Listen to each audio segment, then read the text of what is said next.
the shame for creating the conditions of a strike goes towards the government and the boss. That doesn't mean that you can scab. That doesn't mean you can cross the picket line. Which side are you on? Which side are you on?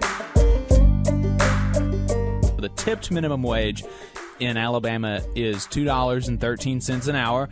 I am intimately aware of the tipped minimum wage because I worked under the tipped minimum wage for 3 years, and during that time I was promoted to server manager, which was not really a management position. It was like I got to do everything that a manager does except for having hiring and firing power, and I also had to close a restaurant at 2 in the morning. So all the duties, but none of the authority. Yeah. But I didn't tell you what I got in return. I got a sweet, sweet $5 an hour for all of that extra work. So, yeah, I was a manager at a restaurant for $5 an hour. But the reason that we did that is because, like, they gave us 2 options, basically, and they said that, okay, you can either just be, and it was all like there were different hourly rates for different positions, right? So you didn't, as an individual, make X amount of money. You made however much that you made for the position that you were working that shift. So whenever it was my shift, whenever it was a shift that I needed to server manage, I had the option of either making $5 an hour and waiting tables and waiting tables on top of everything else that I had to do to make the restaurant run, or I could forego my tables and make $12 an hour. And I made more money taking $5 an hour and waiting tables on top of everything else. So that's what I ended up doing. But anyway, all of this to say, like, if you go to a restaurant where you're being served, you got to tip. You got to tip. It's not an option, okay?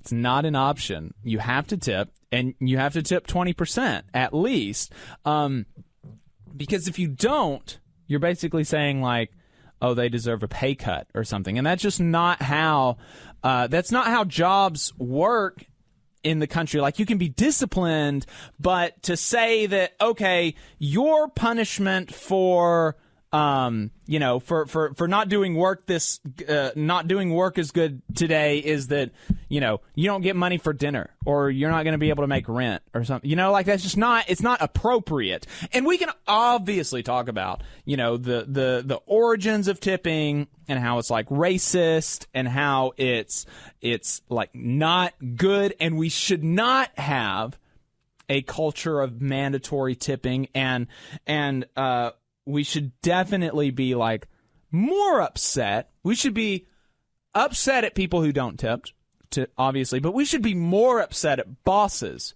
who take advantage of this. Because we as customers are subsidizing their low wages. Right. But, our individual consumption isn't going to change anything. What's going to change is if we, like, pass laws, or if we get these people to unionize, or if we help these people organize and fight for themselves and stuff like that. So, it's not going to be. But anyway, all this to say that I was told on Twitter that not tipping could potentially be anti-racist. So what? Yes. So here's the argument from from one of the scholars of the 1619 Project at the New York Times. Her tweet said, "Tipping is a legacy of slavery, and if it's not optional, then it shouldn't be a tip, but simply included in the bill. Have you ever stopped to think why we tip? Like why tipping is a practice in the U.S. and almost nowhere else?" Pause. As a server, yes, I have thought about that, and you should still tip while being upset at all the BS that makes it the way that it is, but that does not absolve you, like a literal millionaire, of tipping. That doesn't absolve you of tipping. Like, the structure that we live in is bad, yes, but you still have to tip. After slavery, forcing black people to work service jobs for tips was a way for white employers not to pay for black labor. This is true and a very important point, and a good reason that we should get rid of the culture of tipping by instituting laws or facilitating unionization, not by just not tipping our servers. Now, waiters remain the employees today who earn less than a minimum wage. The shame for tipping is on the government and employers. True, but not on the customer. False. It should be more on the former two, but you should still be shamed if you do not tip. Just like, although being a scab is worse than not tipping, obviously. But just because the shame for creating the conditions of a strike goes towards the government and the boss, that doesn't mean that you can scab. That doesn't mean you can cross the picket line. Like, I'm sorry, Nicole. Apologies doesn't absolve you. So, quote, I tip, and if I don't tip, I leave a note as to why. Ooh-wee. But telling black people that we should tip regardless of quality of service when we know we too often do not get high-quality service is asinine to me. Whew. You know, I'm trying to give her the benefit of the doubt. I really am. I'm trying to give her the benefit of the doubt that, like, if she's saying that, hey, I go to a restaurant and the folks serving me are, you know, bigots, and it's obvious, you know, the way they're mistreating me or the way they're being, maybe you hear certain things from them. Mm-hmm. Okay, I can understand that. I mean, look, I get that totally. There are obvious, there's obvious, you know, any rule is going to have exceptions, right? So let's say, for instance, you know, during Jim Crow, there were white-only unions. Am I going to get even, a little bit mad at black people crossing the picket line of a white union during Jim Crow? No, I'm not. I'm not. If, you know, these people, the people in the white union, decided not to extend, purposely, as a function of their organization, to not extend their solidarity to their black brothers and sisters. And so, I don't think that they have the expectation that it gets extended to them. Right. But, you know, look, you know, if a waiter comes up to a black person and is yelling at them get out of my restaurant, you N-word, we don't like your kind here. Okay, you know, I'm not telling you to tip this person, okay? But she said, quote, I have been utterly disrespected at restaurants, ignored, rudeness. Nope. I'm sorry, Nicole. you being ignored for a little while, or you perceiving something as rude, that's not what I was getting at. That's not the exception. Right. You know, I'm sorry. I have been things happen and you get ignored sometimes. I have been ignored. I have had to wait. I've been at a restaurant one time where I had to wait a literal hour for my food at a restaurant where that wasn't the expectation. It was a fast casual restaurant. I can't remember what it was. But things happen. Things happen. And the person who is responsible for that still deserves to eat.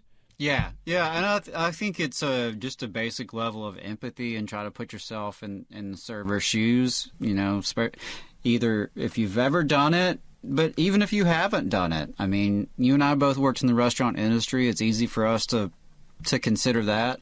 My wife did too at one point. So we always tip well because we know what it's like to be servers. We know how stressful it can be. We know that oftentimes, whatever issues we may experience as that diner, you know, or as the customer, it's likely has very little to do with the server themselves. And even if it does, maybe they're having a bad day, or maybe they were not that great at it. I wasn't that great as a server. Just it wasn't my thing. Again, that doesn't mean that they don't deserve to walk out of there with enough to eat, with enough to pay their rent. And no, it shouldn't be on us customers to have to subsidize that. But, for now, that's what we have. And it's a little weird to see this argument from her.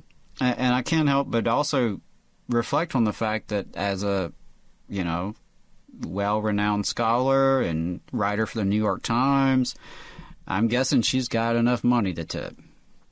And yes. I don't know what your experiences were like in the restaurant industry, but I often found that the ones who were the rudest to us as servers, the ones who had the crappiest tips, were often the ones who you pulled up in the parking lot in a Mercedes. People that clearly are people who gave off a clear impression that they had the money, that they were financially comfortable, but for their own reasons decided to tip you poorly or not tip you at all. Yeah. Frankly, I'm just going to say it.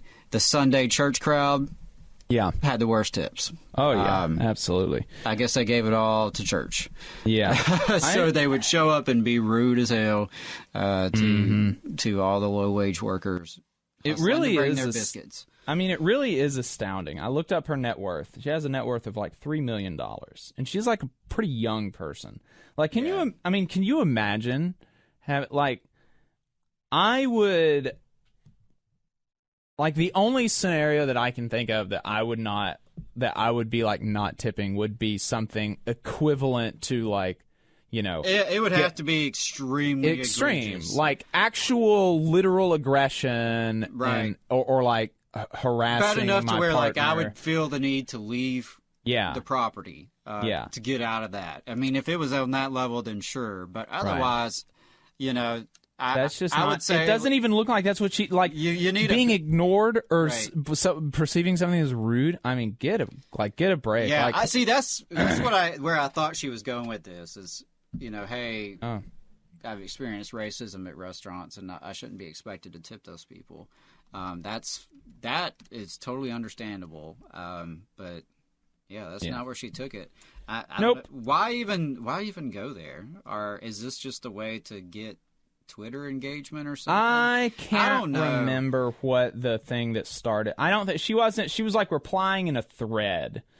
She was like replying to somebody. She was engaging in a conversation that was already going on. Oh, okay. It's just she didn't just. So I guess to be fair, she didn't just tweet out not tipping is anti-racist. So. Yeah, it's still bizarre. Still bizarre. You just saw a clip from the Valley Labor Report. We are live every Saturday morning from 9:30 a.m. till 12:30 p.m. And we pride ourselves on keeping all of our content free to everybody so that we can talk to as many working folks as possible. If you support the work that we're doing, you think that it's important, you think that it's good, then consider making a monthly contribution to the project, and you can do that on our website, tvlr.fm.